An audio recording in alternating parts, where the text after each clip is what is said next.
Salut tout le monde, on se retrouve pour la lecture du nouveau chapitre de Dan Dadan, épisode 194 qui s'intitule On s'est fait hijacker. Alors, bien évidemment, lecture et analyse à la suite. Donc, alors, qu'est-ce que nous raconte ce beau chapitre ? On retrouve tout le monde dans l'avion, bien évidemment. La vieille Kito, qu'est-ce qu'elle fout ici? Ils s'étaient pas tous fait coffrer. J'entends la voix de Momo Ayase. Ah, elle l'entend. Ah, j'adore. Oh, la gueule. Un pilote qui est entre deux sièges. Excellent. Où est-ce qu'elle est? Où est-ce qu'elle se planque? Je suis là, juste là. Vieille noix, d'où vous sortez? Maman. La gamine s'est transformée en kaiju.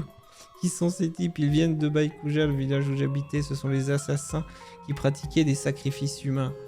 Molo, Jin, c'est plutôt vous les assassins. Quoi? Mais pourquoi? Mais pourquoi? En quel honneur? L'éruption que vous avez provoquée a causé des tas de morts. Il n'y a pas eu de victimes, sale mytho. Excellent. J'adore.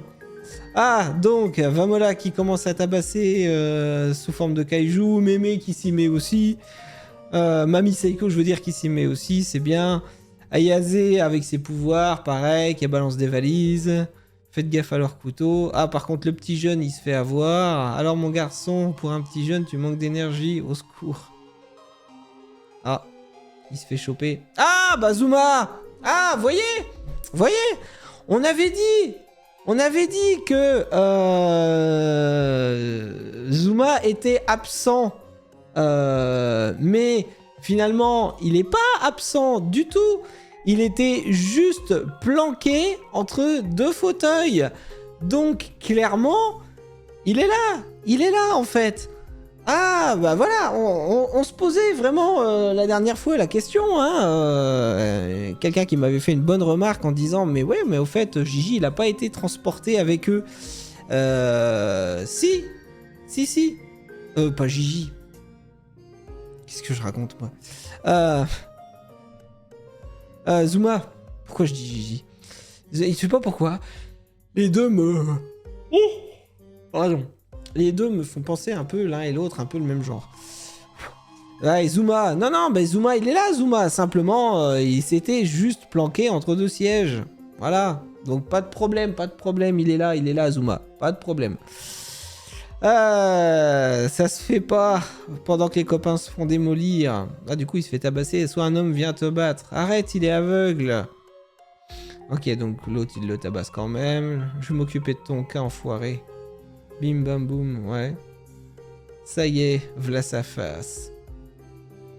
D'accord, ouais, comme il est aveugle. Ok, je comprends le truc. Donc maintenant, là, il le tabasse. Ok. Bah oui, évidemment, comme il était aveugle, eh ben, il pouvait pas le taper. Il voyait pas du tout. Sauf que maintenant, il sait exactement où il est placé. Étant donné qu'il lui a repéré un petit peu sa tête, son visage. Donc, du coup, maintenant, il peut le tabasser. Mais oui, c'est totalement logique. Ah là là, j'adore ce manga. Allez, hop, il le prend, paf, coup de boule. Putain, il est passé où, le gars?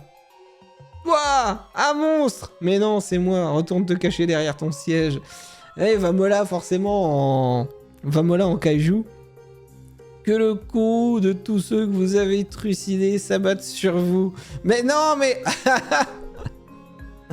mais non, mais y a personne! Ils ont suicidé personne, ils ont tué personne, on vous l'a dit. Vengeance. Ah, par contre, j'aime bien parce que là, on sent l'œil maléfique... on sent que l'œil maléfique fait son apparition du fait que ça soit à cause d'eux qu'il ait vécu tout ça, entre guillemets. Les serpents, tout ça, rappelez-vous. Donc... Oh putain. Donc... Ah, réveil possible de l'œil maléfique dans l'avion. Oh, ça serait pas mal du tout. Ça serait pas mal du tout. Pourquoi pas? Fais chier, c'est foutu. Pébroc me lâche pas. Ok, donc là, il le tabasse bien comme il faut. Arrête, œil maléfique, tiens-toi tranquille. T'as promis à Ocarun de ne tuer personne. Ça alors, tu abrites toujours ce gosse en toi. Je pensais que tu l'avais exorcisé depuis belle lurette. Ah ouais, ça te pose un problème du coup, mamie? Vas-y, lâche donc la bride au gamin. Il y a toujours les parapluies qui volent aussi. Anaconda. Qu'est-ce qui se passe? Ah, Mamie Seiko, elle est surprise! Elle est surprise parce qu'il y a Mamie Seiko qui l'attaque! Excellent! Ah oui, Mamie Seiko, c'est une expert en kung-fu, un peu, donc du coup, elle peut super bien combattre avec celle-là. T'es qui, toi? Oh là, une simple grand-mère. Gigi, mets-toi à l'écart. Vous êtes gonflant sérieux, retournez et croupir sagement en tôle. On s'est fait arrêter à cause de vous alors qu'on est totalement innocent. Quoi? Exact. Mais d'où ils sont innocents, ces cons-là? Mais jamais de la vie ils sont innocents. Putain, tout est de votre faute. Vous nous avez attaqué et mis notre village à sac. Non mais je rêve. Oh, qu'est-ce qui se passe, l'avion? Oh là, ils se font attaquer de l'extérieur? Oh là! Oh là, visiblement, ils sont en train de se faire attaquer de l'extérieur, là. Petite problématique. Est-ce qu'un ennemi... Ou alors... Là... Bah non, en fait. Ils peuvent pas se faire attaquer de l'extérieur, ils sont dans les terres. Oh! Oh! Oh! Oh! Ils sont dans les terres. Qu'est-ce qui se passe? Purée, violente la turbulence. Maman, il y a un problème. La ferme, je suis pas d'humeur pour vos jérémiades. Ça craint, il y a un moteur qui a explosé. Quoi? Il y a un truc qui a heurté l'avion. Qu'est-ce que... Oui?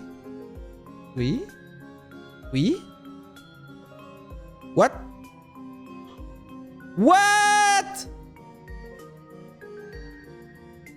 Mais what? What? Mais c'est quoi ce délire? C'est quoi ce délire? Mais what the fuck? What? Qu'est-ce que c'est que ce bordel? Il y a tout un tas de requins qui volent. Et il y a des bouches, il y a une bouche. Une, ok. Il y a une bouche, un nez, une oreille. Alors... Clairement, on a affaire de nouveau à la carte. Avec le nez, l'oreille et la bouche. Mais en plus, il y a des tonnes de requins qui volent. C'est quoi ce pouvoir de malade encore? Ok, il y a un ennemi. Bon. Complètement dingue. Complètement dingue. Il y a un ennemi dans ce chapitre qui est visiblement caché dans l'avion. Je vois que ça comme possibilité. Il y a un chasseur de cartes, de pouvoir, pardon, chasseur de cartes. Un chasseur de pouvoir, c'est à cause de la carte maléfique. Il y a un chasseur de pouvoir qui est dans l'avion. Parce que clairement... Désolé. Clairement, il peut pas attaquer de l'extérieur, ils sont dans les terres. Il peut pas y avoir un deuxième avion qui les suivait et tout ça. Non, non. Non, non. Il y a... Ok, c'est obligé. C'est obligé déjà. Le nez, l'oreille, la bouche, c'est la carte. Ça, c'est clair. C'est la carte maléfique. C'est le pouvoir de la carte maléfique. Mais comme ils sont dans les terres, clairement, ça veut dire que la personne est avec eux. Si la personne est avec eux, elle est dans l'avion avec eux. Donc on a un ennemi planqué dans l'avion. En plus de la famille Kito qui vient faire chier le monde en plein vol.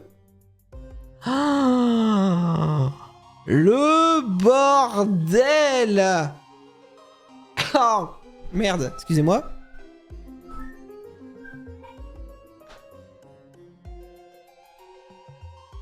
Oui.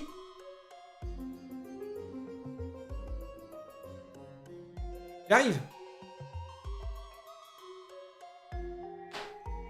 Bon, je dois abréger le chapitre, on m'appelle. Mais en gros, du coup, on se retrouve avec un troisième ennemi, en plus de la famille Quito. C'est un beau bordel. C'est vraiment un beau bordel, mais c'est génial. Mais en tout cas, je suis content de voir que que Zuma, il est dans l'avion, effectivement, il était juste planqué entre deux sièges. Mami Seiko versus l'autre grand-mère, j'aime assez bien le délire. Mais par contre, qu'est-ce que ça va donner du coup, hein, le troisième ennemi là qui arrive? Est-ce que ça veut dire que les deux vont se rassembler pour combattre tout le monde?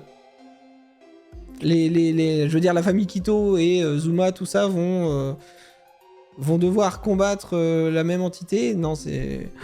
Oh, ou alors tout le monde va s'affronter, ça va être un beau bordel. Oh, en tout cas, ça promet un beau bordel. Oh, aïe, aïe. Incroyable, incroyable le chapitre, incroyable. Là, mais cette image de fin, cette double page de fin, elle est dingue. Aïe, aïe, aïe. Bon, bah écoutez, je dois vous laisser. Je vous retrouve à très vite pour le prochain chapitre. Allez, des bisous, à bientôt.